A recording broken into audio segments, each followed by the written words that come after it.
Welcome back to more FPL content, and before I begin and talk about team selections and hits and transfers and FPL heritage, I wish you all a Merry Christmas and a Happy New Year. I hope you enjoy the holiday season, and also tune in for the upcoming content, the deadline stream on Boxing Day. Be sure not to miss it. I'll try to do a reaction stream as well, and all the usual content, but there is such a quick turnaround between game weeks 18 and 19. I know some of you might have Christmas hangovers or stuff like that. Try to lock in your teams as soon as possible and don't be under the influence when making them. Otherwise, you can sell Isak and buy Saka at the wrong time, just like I did, but I have no excuse. I was actually sober when I did them. Smash the like button and subscribe if you're new. If you enjoy my content, our aim is to get this to 200 likes and to keep on pushing towards 31,000 subscribers and beyond. Check all the links in the description below for my Patreon and the championships for early access to my videos, amongst many other perks. And on Patreon, there's currently a 20% discount for new members for the entire holiday season, so be sure to check it out. And you can also join the Discord server, FPL League, check out Drafthound, as well as Spotify. Without further ado, let's jump straight into it. As usual, I'll start off with a Game Week 17 review and then look ahead to my Game Week 18 team selection. David Raya didn't keep a clean sheet this time round, but made 5 saves against Crystal Palace in that 5-1 victory for Arsenal. But I think all of the kind of glories of that victory were kind of overshadowed by the Bukayo Saka injury, and he's likely going to be out until February or March, and I'll keep you posted on any updates we get on this channel, but he's certainly going to be out for 4 to 6 weeks minimum, and it could be much worse than that. But David Raya is still going to keep plenty of clean sheets despite some tough fixtures coming up, and most of Arsenal's key defenders are returning from injury, but Tomiyasu and Ben White still remain unavailable, and that'll probably be the case for several months as well. I still like David Raya though. If I'm building a wildcard team, it's between him and Robert Sanchez for that number 1 spot. It's refreshing to see some points on my defensive line. Robertson kept the clean sheet in a goalless draw against Southampton, and I think he's worth the extra 0.6 million over Castagna and Anderson, but those two offer excellent value at 4.2 million, and I sold Aït-Nouri to buy Robinson. It was a very early transfer I made on, last Saturday, going into Game Week 17, and I'm very happy to have made that move. But Aït-Nouri is going to be back now. He's still 1 yellow card away from suspension, so you have to avoid a booking over the next 2 game weeks. But there are reports that he is training as a left winger, so that could be very interesting for those that still have Aït-Nouri. But I'm done and dusted with that situation, and I'm happy to have invested in Robinson. And Fulham can be a stern defence when needed, and you couple that with the creativity of Robinson, and you've got a very good FPL asset around 4.7 million. My second option though didn't get a clean sheet, but still got an assist in Gabriel for the first goal that Arsenal scored through Gabriel Jesus, and it was scruffy, but Gabriel is always up there and making himself known amongst opposition defenders from set pieces. He's always causing havoc, and sometimes he just bombs forward and does what he wants. But I think Gabriel is arguably the best defender in the game, but there is a certain Trent Alexander-Arnold who might have something to say about that. I certainly would invest in Arsenal and Liverpool defensively if you can, and the only team I have confidence in terms of doubling up would probably be Arsenal, but some of the fixtures coming up are quite tough, and on paper, you wouldn't expect many clean sheets. But the final defender in my starting 11 was Levi Colwill, who I signed very recently for Mykolenko, so kind of mixed bag because the Evertonian has kept back-to-back clean sheets and got 7 pointers against Arsenal and Chelsea, but I got the clean sheet from Colwill. I can't ask for too much more. He's not going to get many bonus points in terms of goals and assists. Don't expect too much in that department either, but he's got some decent underlying stats, so there is going to be a time where he gets that goal contribution and a massive haul with a plum fixture. Only one man carried my midfield, and you can probably guess who it was. Mohamed Salah with 21 points away from home against Tottenham. I know they're always a team that I discuss being there for the taking, and you would want to start your attackers against them, but to get that level of return away from home against Tottenham is simply staggering. 2 goals and 2 assists, and Liverpool went for the kill. They created 11 big chances and scored 6 of them, so they were fairly clinical, but it could have been even uglier for Tottenham, who were very vulnerable defensively without Vicario, Van de Ven and Romero, and you have to give Liverpool credit. They are the best team in the league right now, and it's going to be very tough to stop them, and Mohamed Salah is the key. I think he has to stay fit until the end of the season and maybe not play to this exact form, because I think it will dip eventually. I know it seems impossible right now, but it's very difficult to sustain these levels and performances over the course of a season, but maybe Salah can do that. It's just in the last 2 seasons, there have been some dips in terms of the run-in. Let's see if that Christmas photo is posted later today, and then we can reassess this and discuss it during the Boxing Day deadline stream. But my second midfielder was a certain Brian Mbeumo. He blanked, but he's got a lot of credit in the bank for me with those big returns in the last few game weeks, getting 9 points against Chelsea and also a very healthy return against Newcastle. I really like Mbeumo, and he might be worth holding on to actually, despite some terrible fixtures coming up. You do have Southampton in the next 3, but apart from that, you've got some very difficult challenges ahead, like Arsenal, Liverpool and Man City at home. Well, at the moment, I don't think Man City is very tough, but that could certainly change if they get their act together. But the worst part about my midfield was the injury to a certain Bukayo Saka, and that does open up the game, so from an FPL perspective, it will make it more interesting, but I think Arsenal have just suffered a massive blow, and it's going to be very difficult for them to get the results in some of these upcoming games across all competitions. The Carabao Cup semi-finals against Newcastle, the FA Cup tie against Man United at home, not to mention the North London derby, Aston Villa, Brighton away, you've got Brentford away. There are some really challenging games for Arsenal, and not having Saka is going to be very difficult, but there are some possible solutions like Martinelli on the right, and we saw that when Saka came off. And back in Gameweek 38 last season against Everton, Martinelli had a good performance on the right-hand side, so that could be something Arteta looks at. And this is probably the time where finally the Arsenal board wake up and sign a bloody attacker, because they need those reinforcements anyway. And for Saka to be injured, I think they need to make a move in those positions, either a winger or a striker, preferably both, but you're not going to get everything you want in the January transfer window. And in the case of Arsenal, you never get what you actually want. My final midfielder, though, in Gameweek 17 was Cole Palmer, who surprisingly blanked against Everton, but the Toffees have been very stern defensively with 5 clean sheets out of the last 6 matches. They got one at the Emirates and now against Chelsea, so they are causing problems to most teams in the division. Who knows what would have happened in the Merseyside derby a couple of weeks ago, but we will find out in a couple of months' time. It looks like Gameweek 24 or 25 is the most likely for that Liverpool-Everton game to fall under, causing a double Gameweek for both teams, but we'll talk more about that when the time comes. Ultimately, though, Salah was great, and the rest of my midfielders were terrible. A similar trend happened in my forward line with one man carrying it. Mateus Cunha kept me afloat and prevented a red arrow on the Sunday. He only got 1 goal against Leicester, and that was his only shot on target, by the way, but it was a great finish and he got maximum bonus points. That's the best thing about him. He is a bonus points magnet. He can get goals and assists on a regular basis, but there is still that ban that we keep talking about and it never comes. I'll be honest, and I'm not saying this definitively, but the fact they haven't issued the ban yet, I don't see them doing it on Christmas Day or Boxing Day. So I think Cunha will play in Gameweek 18, but there's still a big decision for some people. Do you sell Cunha or Joao Pedro to maybe buy Isak? And a lot of different kind of pathways open up as a result, because if you sell Cunha instead, you've got less money to play around with, so you can't buy Trent at the back maybe, or get your ideal midfielder to replace Bukayo Saka. So there's a lot of question marks around the likes of Cunha, despite his recent returns, and if he could stay fit and suspension free, I think he's worth holding on to in the long term, despite Wolves having a terrible fixture run, which arguably starts in Gameweek 18 against Man United, and they've got Tottenham shortly afterwards. But I look at those 2 matches and I think Cunha can do well against both of them, and they're both terrible defensively on their day. But my other forwards were disappointing in Gameweek 17. Joao Pedro has just been a disappointment, period. He's been a terrible signing for me on 2 occasions, only 1 assist whilst he's been in my squad. Hopefully he changes things, and he's facing Brentford, who've got the worst away record in the Premier League, so surely he's going to do something. Well, not necessarily, but you would hope that's the case. And Aston Villa away, Joao Pedro has a decent record against them, 1 goal and 1 assist in 2 matches. He's never blanked against them, despite that heavy defeat at Villa Park last season where Ollie Watkins went ballistic. But my final forward was Nicholas Jackson, who missed a couple of big chances against Everton, but I have to say, the Blues really struggled for creativity in that match, a bit like Arsenal did just a couple of days prior against that stern Everton defence. But I still like Jackson in the long term, but it's quite clear that the best forward in the game is Alexander Isak.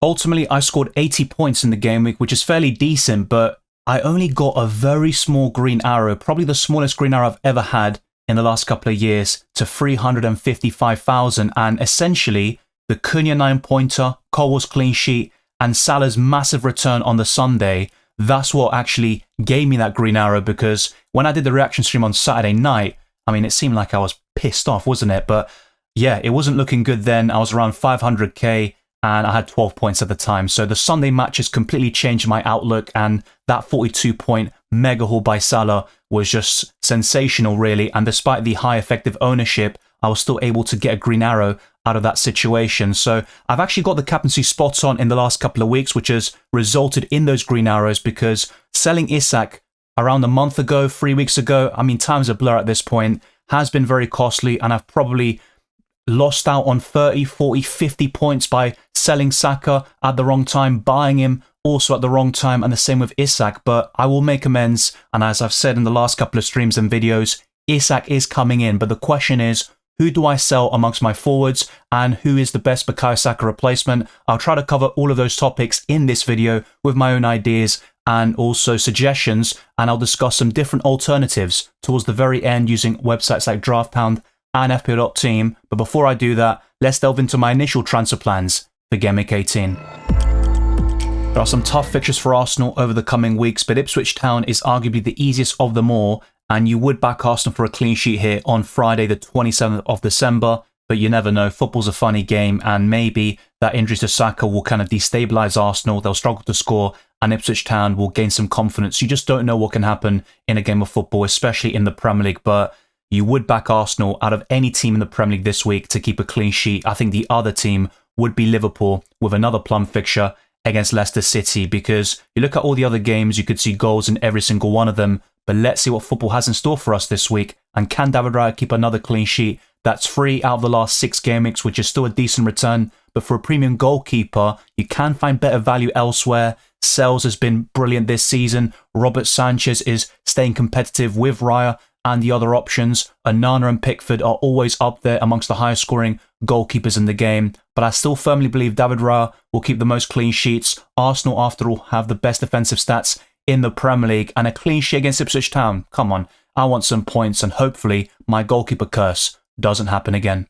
As we approach the Gameweek 18 deadline, I'm very tempted to take a -8 hit and sell the likes of Veltman to Trent Alexander-Arnold. A couple of years ago, we saw that massive fall by Trent against Leicester City on Boxing Day. Could history repeat itself? It almost certainly could. Leicester are even worse now than they were back then, and Liverpool, I mean, they're still quite decent, aren't they? They're not too shabby of a team, but Veltman is facing Brentford at home. My alternative, if I don't buy Trent, is to start Robinson away to Chelsea, but I've got 2 Chelsea attackers and I've got Mbumo, so it's a question of balance, and I have to start one of them if I don't go for Trent or make another defender transfer. And at the moment, I give a slight preference to Joel Veltman, but he hasn't been a good signing at all. He missed 4 games ever since I signed him with a mystery injury out of nowhere, but he returned to the starting 11 against West Ham in Gameweek 17, got booked towards the very end of the first half, but if he keeps a clean sheet, he can get a bonus point or 2. That's the best thing about him, but Brighton haven't been keeping those clean sheets recently, and Veltman isn't going to get you many attacking returns, so I'm not really a big fan of those options. I think Robinson is clearly the better FPL asset, but the fixture is much tougher, and Chelsea have a great record against the local rivals Fulham, so that remains to be seen. My second option, though, is Gabriel, arguably the very best defender alongside Trent in Gameweek 18, and even beyond that in the long term, if you're kind of building a structure with 2 premiums, those are the 2 I'd invest in, but it's all relative. You can find great value with Saliba, Timber, or Raya in goal. You don't need to double or triple up on that Arsenal defence, but I still think it's an option, and I wouldn't mind that so much. I'm more keen on the Arsenal triple up defensively now, with Bukayo Saka out of the equation, but maybe Martinelli, Odegaard, Havertz or Gabriel Jesus are worth investment in the forward positions. Just bear in mind that Gabriel Jesus is 1 yellow card away from suspension, and once Arsenal played their 19th match, that means the threshold will increase from 5 yellow cards to 10, and I'll talk more about that over the coming weeks. There are a lot of players with a suspension risk. But my final defender is Levi Colwill against Fulham at home. You could arguably start Robinson instead, but I've got that double up in the Chelsea attack, so I'd rather go all in on Chelsea based on that kind of logic. Maybe it doesn't make too much sense. Robinson is clearly a better option than Colwill and Veltman in most weeks, but I think this might be one of the few times where I'm prepared to bench the American, and Fulham can still go there to Stamford Bridge and get a result. They caused problems to Arsenal and Liverpool, making both of them drop points, and they're a very competitive team. They were very unfortunate not to go to the Etihad and win a couple of months ago, and football is going to be full of surprises. Let's see if Chelsea can bounce back from that slight blip, because they've had a great start to the season and the last couple of weeks have been sensational for the Blues, and Colwill is a decent FPL asset in terms of clean sheet potential and the fixtures. Let's see if he can add a goal or 2 over the next month. Even with Bukayo Saka out of the equation, I can build a very strong midfield with Mohamed Salah, who is essential at this point. I rarely use that terminology, but I think in this case it's quite clear that Salah is close to that term, and maybe he's already at that level. He's just scoring and assisting in every single game. Could he be benched against Leicester? Yes, but I think there's a slim chance of that. And could he be subbed off early? He almost certainly could, especially if Liverpool have the game won very early and they could win by 3, 4, 5, 6 against Leicester. I think it's going to be a bloodbath, but Salah is going to be a great captaincy option, even for the triple captaincy armband. I think he's certainly a shout, but I'd rather save it for the double game week coming up fairly soon, or maybe on another opportunity, because you've got such a quick turnaround between the 26th and the 29th of December for Liverpool, and they could take off Salah when things are done and have him ready for that really important game against West Ham in a couple of days' time. But I still think Salah is a great option for that armband. If you really want to use it, don't let me discourage you, but I would urge a bit of caution with the minutes risk and the quick turnaround. My second midfielder could be Bruno Fernandes, and I say could be because I haven't fully settled on this yet. There is a pool of midfielders I'm looking at to replace Bukayo Saka, and none of them particularly stand out to me. Apart from Bruno, I'm looking at Maddison, Kulusevski. I'm also looking at the likes of Jarrod Bowen, but that will be even less so. Anthony Gordon, Jacob Murphy, also Amad Diallo. There are plenty more that came from. Morgan Rogers, Ismail Assar. There are so many options here. Diogo Jota or Diaz would also enter that equation. And you might think, why not Foden or Son? I'll be honest, I don't have the funds to make that possible without taking a -8 or a -12 hit, because I want to buy Isak up front as well. So I've got 8.5 million and below to really play around with, assuming that I sell Cunha. And that's why Bruno Fernandes does make it into this team. But that is only a temporary thing. This is a plan. This is kind of the sensible and kind of safe pick, so to speak. But it doesn't mean it's definitely going to happen. I'll show you some alternatives later on using FPL Team. My third option in the midfield would be Bryan Mbeumo, facing Brighton away. And he scored last season before getting injured. And he can do really well against the Seagulls. There's no doubt about that. He's on penalties, good underlying stats, and a very consistent FPL asset with such a high ceiling. He is still the talisman for Brentford for me, but Wissa can sometimes take away the spotlight. That's certainly a possibility, but Mbeumo remains the best Brentford asset by some distance, in my humble opinion. But the final midfielder is Cole Palmer, with a tough game against Fulham, but he can still get a massive return against them. And sometimes when you least expect it, Palmer can get 4 goals against Brighton at home and really shock the world. He's got such a high ceiling as well, and he's the only one, in my opinion, that could really rival Salah for the captaincy. But on current form, it is so difficult to go against the Egyptian. A big decision I have to make is, who do I sell between Matheus Cunha or Joao Pedro to buy Isak? And at the moment, I'm leaning towards selling Cunha, and there are 3 reasons for that. The main one is the price, because it also allows me to have more money in the bank to make other upgrades in other positions. That includes buying Trent at the back, or maybe in the midfield, I can buy Bruno Fernandes in this case, because by selling Joao Pedro instead, I simply can't get Isak and Bruno Fernandes, for example. So a lot depends on who I sell between Cunha and Joao Pedro. The second reason is I still think the ban will happen. It's just a question of when. And Wolves' fixtures are terrible. You could argue Brighton have a poor fixture swing as well from game week 18 onwards, but it's still not going to be as bad as Wolves' on paper. So it's very difficult, because I think Cunha is the better asset. He does cost significantly more though, and you could argue Joao Pedro is an ideal 8th attacker. He can come off your bench when needed and get a massive return when you least expect it. And it looks like in a lot of these plum fixtures, Brighton just don't get the results, and Joao Pedro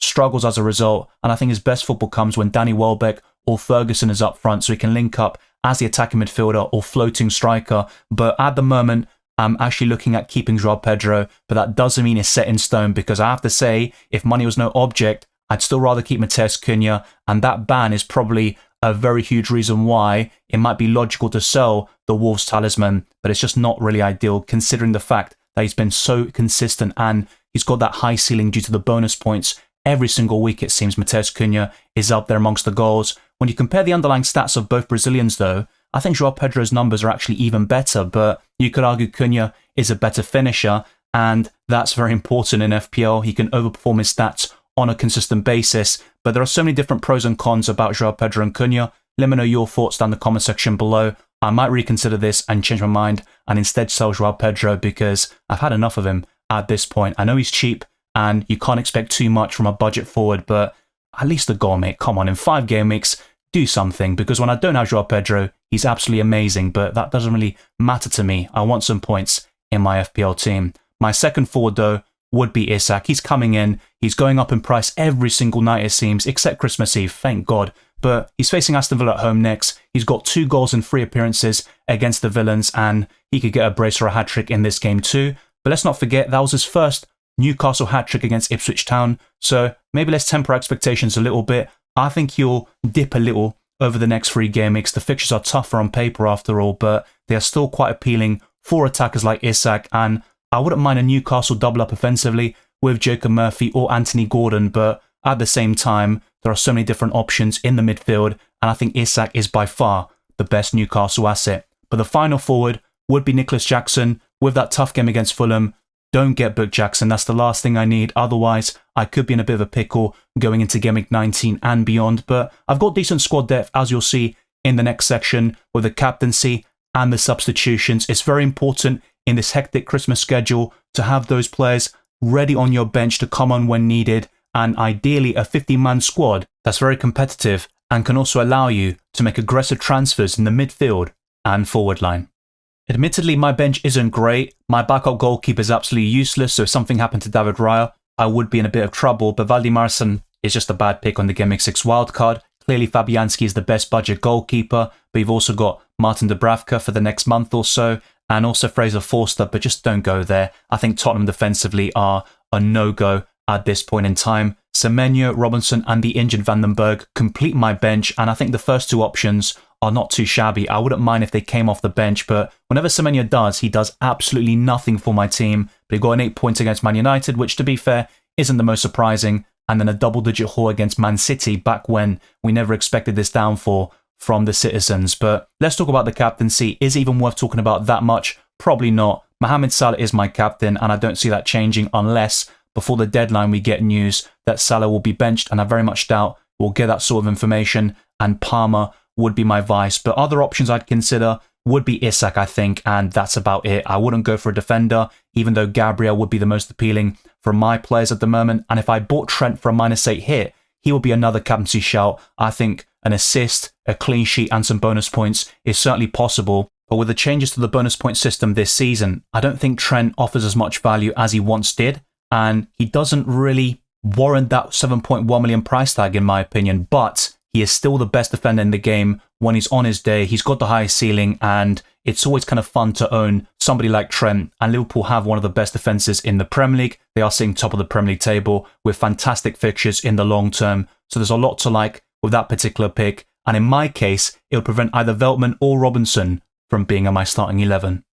Check out the link in the description below for Drafthound. I'd highly recommend it. As you well know, I've been using it for over a year now, and many of you have signed up using my link, and you can see their transfer suggestions for my team on screen. So Saka to Diaz is their main suggestion, and I don't really blame them for that. I just think with Diaz, Jota, no matter which Liverpool attacker you invest in, bar Salah, you're going to get rotation and a lot of frustrations from time to time. I've also got Veltman and Saka to Trent and Diaz, which is also a very sensible suggestion, and then Van den Berg to Saliba and Saka to Diaz, and those would be for a -4 hit. I've only got one free transfer available, by the way, so if I want to buy Isak, it would have to be for a -4 hit minimum, and with the other transfers I talked about for most of this video, if I also bought Trent, that would be a -8 hit, and I'm prepared to take that. I'm not a big fan of taking massive hits, but I think this could be an aggressive play that really pays off in the long term, and I used to take so many more hits back in the day, trust me, but I've become more cautious, I guess, over the last season or two, and sometimes it's just worth going for it. If you see something wrong with your team, a weakness or a possible way to upgrade, I think it's worth going for the kill and taking those -4, -8 hits to really bolster your defense, your midfield and forward line. I don't like hits revolving goalkeepers, to be fair, but sometimes even that can pay off in the long term, especially if there's an injury or suspension in the cards. But I have to say, with my squad, I'm fairly happy with it, but I can't go another week without Isak. Even though Cunha, Jackson, Joao Pedro is a decent front line on paper, Isak's form is too good to be true, and I just think another return or two against Villa without owning him would result in a red arrow. I pushed my luck in Game Week 17, but time to make amends for selling him at the wrong time a couple of weeks ago. There were some reasons for it, but it resulted in the worst outcome possible, and now Isak will be back in my team. I know Drafthound aren't really recommending him, but that's because they see other areas of improvement, and Saka, of course, is going to be the main area of weakness with that injury for several weeks to months. he has to be dealt with as well, and he's my cash cow to buy Isak. We could be here all day if I talk about all the possible moves I could make, but I'm going to narrow it down to 3. So on screen you can see the Bruno Fernandes and Isak transfers which I discussed throughout most of this video, and this would be a sneak preview of Game Week 19 and 20 with this setup. So going into Game Week 19, I could start Bruno Fernandes against Newcastle, and essentially a similar team to what I have in Game Week 18, assuming I make those transfers. I can also put Robinson in for Veltman, and I think the rest kind of speaks for itself. Even Joao Pedro away to Aston Villa. Villa are going to concede chances, and if Joao Pedro starts that game, he can do something. And to be fair, off the bench, Joao Pedro can do really well. He's done it on a few occasions this season, so maybe that could be a blessing in disguise if he were to be benched, but let me not push my luck too much given my Joao Pedro history. And in Game Week 20, I could also bench Bruno Fernandes when he faces Liverpool away and start Semenyo at home to Everton, and my defensive line still looks pretty good actually. So I think the Bruno Fernandes transfer would be the most sensible and safe pick, but that doesn't always result in it being the best move you can make. And a couple of weeks ago actually, it was Bruno Fernandes and Isak coming in for the likes of Saka, so history repeats itself. Deja vu.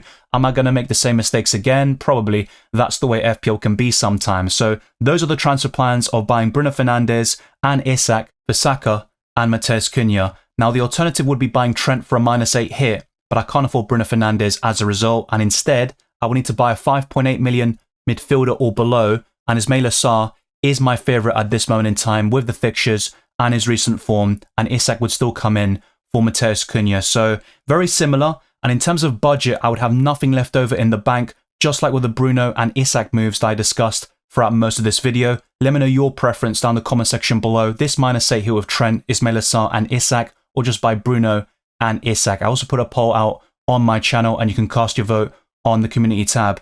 And if we go to Game Week 19 as well very quickly with this setup, I could have Trent, Gabriel and Colwill in my defensive line, and Robinson will be on the bench against Bournemouth at home. So there could be some bench points as a result with these transfer plans, but I could also have Sarr starting against Southampton at home and then bench Semenyo when he faces Fulham away. So there's a few things I could do with these different transfer plans, and I have to say both of them look incredibly strong.